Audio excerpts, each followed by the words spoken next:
Hey folks, we got to play RQG last night, although it wasn't really RQG because we were still testing out the Book of Battles and my rough translations for it. We just finished up the rest of the battle for that day, which was a total of 9 battle rounds. I think we were on round 7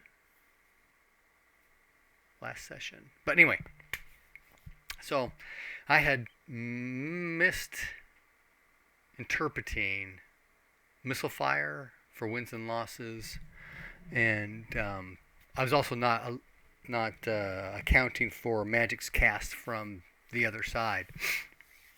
Now they do have a counter magic up, counter magic 2 up, so that blocked all the disruptions and standard befuddles and that kind of thing. And since it's a generic kind of, over the time, we've figured out that, they've got to boost their spells to get to go through, but yeah, whatever, right? So there's also the whole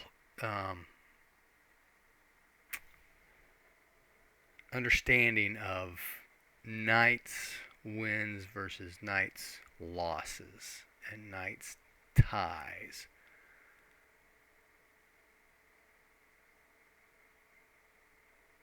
Because we should just end. Well, maybe it did work out. Because as I was going through, I was counting all the wins and losses on each opposed roll pair up, right? So there's lots of wins, a bunch of ties, and a few losses on occasion. So whenever there's a loss, it means they're not going to be able to get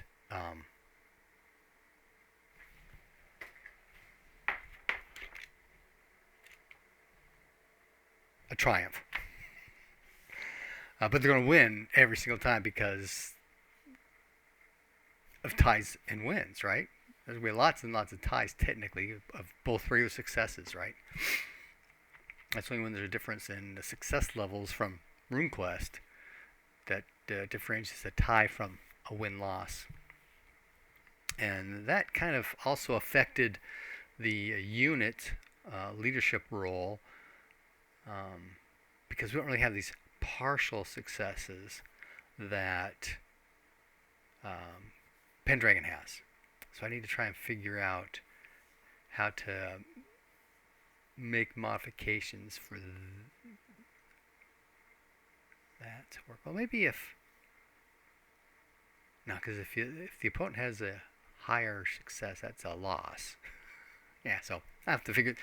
I can do some more digging on that one. So all 9 battle rounds, all were wins. Army intensity fluctuated from 21 to 24. It ended up being 21 at the end still, so not really much of a change over that entire battle. And that was a lot of time. So I just kind of scripted from that point on. Okay, over the next so many weeks, the battle finally ends and Argrath wins. So it was an interesting experience. I still need to do some more fine-tuning on how some of these interactions work with the 2 different rule sets. But I think I'll stick with it, now that I've got a format laid out that seems to work. So it ended up taking the rest of Fire season and over half of Earth season for the first Harsh War to end. So we did an end of season phase for Earth season before they decided to go back to Old Cordros into the ruins and continue on with their mission there. So they're rolling all their stuff and check marks, etc., etc. And all this is in a live play if you're interested in that kind of stuff. And while they were doing that, I was researching, rewards. Okay, we were in this army battle, this fight, this war. What do we get out of it at the end, kind of thing. So I did some searching and swagging, and I came up with a +5 in battle, +10 devotion to deity, 1d6 times 100 lunars worth of loot, a random magical treasure. Most of them turn out to be healing potions.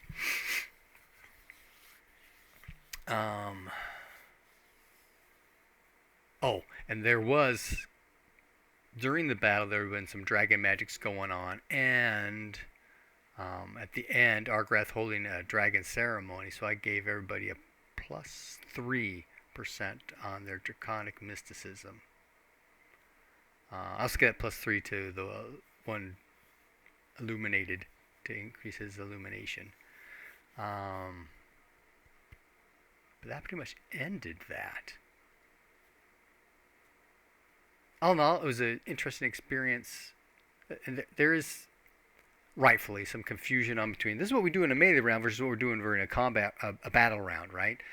Well, don't they get able to defend against that? Well, that's what your opposing role is, part of your defense and your offense kind of thing. So just pick your skill, what you're going to do, and then you've got the non-combatants. Well, what about them? Well, I allowed the cavalry to be able to maneuver through because they can run over people to get to people, that sort of thing.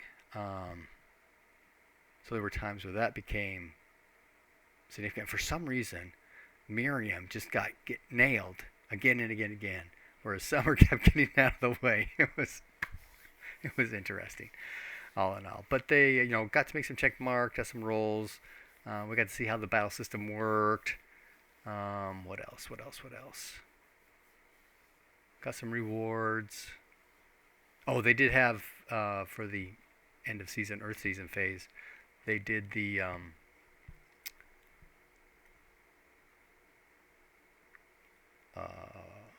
Draconic Whiters quizzing kind of thing, and the skill they were testing was tracking, and one made it and one got a special, so some more points going up. We'll see how things turn out at the end of Sacred Time in 1632. Happy gaming!